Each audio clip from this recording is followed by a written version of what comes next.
सोचिए, क्या हो अगर कोई इंसान जो भूतों को सिरे से नकारता हो, एक दिन खुद ही भूत बन जाए।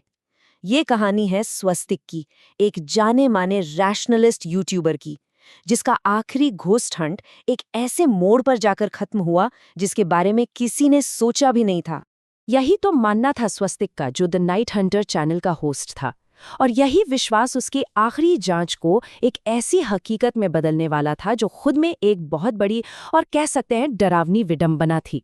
तो इस कहानी को समझने के लिए सबसे पहले हम स्वस्तिक को समझना होगा। स्वस्तिक सिर्फ एक यूट्यूबर नहीं था, वो खुद को एक ऐसा तर्कवादी मानता था जो अंधविश्वास के खिलाफ एक मिशन पर निकला हो। उसकी पूरी ऑनलाइन पहचान इसी एक बात पर बनी थी, डर को तर्क से खत्म करना। उसका चैनल, जिसके लाखों सब्सक्राइबर्स थे, इसी के लिए मशहूर था। वो भूतिया कही जाने वाली जगहों पर जाता और हर अजीब घटना के पीछे का लॉजिक समझाता था। और उसका साइन ऑफ हमेशा होता, देख लिया ना, भूत कहीं नहीं होते। लेकिन उसकी यही सोच एक बहुत बड़ी आखिरी चुनौती का सामना करने वाली थी। और यही मिशन उसे उसकी आखिरी चुनौती तक ले गया। एक ऐसी जगह जिसका इतिहास बेहद दुखद था। एक ऐसी जगह जहां की कहानियां उसके तर्कवाद का इम्तिहान लेने के लिए तैयार थी। अब जगह भी कोई ऐसी वैसी नहीं थी। एक वीरान अनाथालय, जहां 15 साल पहले आग लगने से कई बच्चों और एक केयरटेकर की मौत हो गई थी। वहां के लोग कहते थे कि रात में आज भी वहां से बच्चों के रोने और हंसने की आवाजें आती हैं। स्वस्तिक ने इसी जगह को चुना अपने लाइव ब्रॉडकास्ट के लिए, 3:33 AM चैलेंज करने के लिए। मकसद साफ था, इन कहानियों को हमेशा के लिए झूठा साबित करना। और जैसे जैसे रात गहराती गई, अजीब घटनाओं का सिलसिला शुरू हो गया। एक एक करके ऐसी चीजें होने लगीं जिसने स्वस्तिक के यकीन की बुनियाद को हिलाना शुरू कर दिया। अब एक तरफ थी वो परेशान करने वाली घटनाएं और दूसरी तरफ था स्वस्तिक का तर्क। मतलब हर अजीब चीज के लिए उसके पास एक सीधी साधी वजह थी। सेंसर चालू है तो कहा चूहा होगा या हवा। तापमान गिरा तो कहा सिंपल ड्राफ्ट है। बच्चों के हंसने की आवाज आई तो उसे भी पहले से रिकॉर्ड की हुई साउंड बता दिया। और जब फर्नीचर हिलने लगा तो कहा ये पुरानी इमारत है, अस्थिर है। वो आखिर तक अपने दर्शकों को यही समझाता रहा, भले ही सबूत उसके खिलाफ बढ़ते जा रहे थे। लेकिन तर्क की भी एक हद होती है, और कहानी में असली मोड़ तब आया जब ये हदें पार हो गईं और खौफनाक हकीकत सामने आने लगी। घड़ी में ठीक 3:33 हुए थे, चैलेंज का पीक टाइम। तभी अचानक उसके कैमरे का फीड बिगड़ने लगा।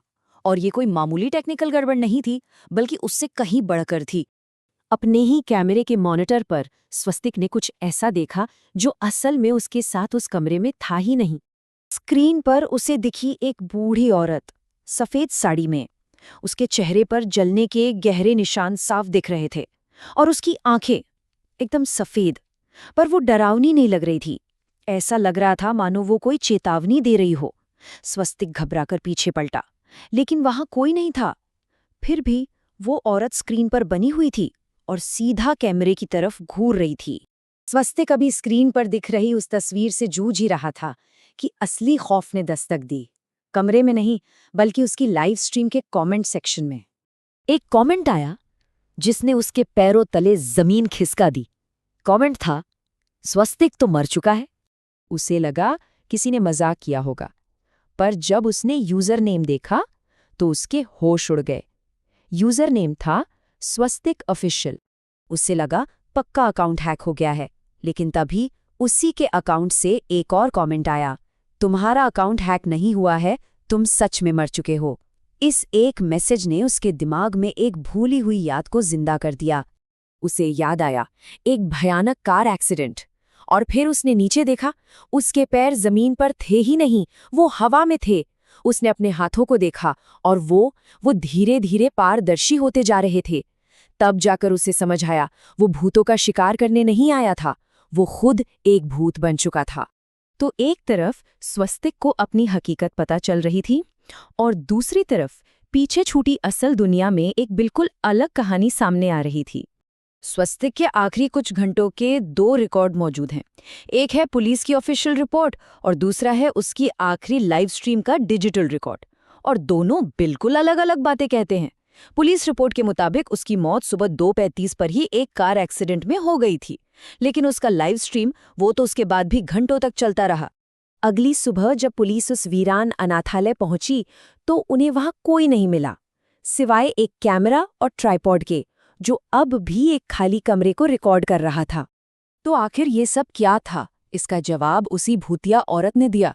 उसने स्वस्तिक को समझाया, तुम्हारा मन तुम्हें यहाँ खींच लाया। तुम सच नहीं, सनसनी खोज रहे थे।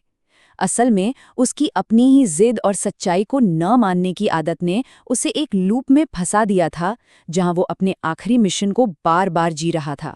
उसकी लाइव स्ट्रीम का अंत भी बड़ा अजीब था। उसमें स्वस्तिक की आत्मा धीरे धीरे शांत होकर विलीन होती हुई दिखती है और वो भूतिया औरत उसे अपने साथ ले जा रही है। उसके आखिरी ब्रॉडकास्ट ने किसी रहस्य से पर्दा नहीं उठाया, बल्कि एक दुनिया से दूसरी दुनिया में जाने के सफर को रिकॉर्ड कर लिया। स्वस्तिक की कहानी खत्म होती है, लेकिन एक बहुत बड़ा सवाल छोड़ जाती है। आज के डिजिटल दौर में, जहां हमारी जिंदगी का एक बड़ा हिस्सा ऑनलाइन है, अगर कोई ऑनलाइन जिया जाता है तो मरने के बाद उसका भूत कहाँ बसता है?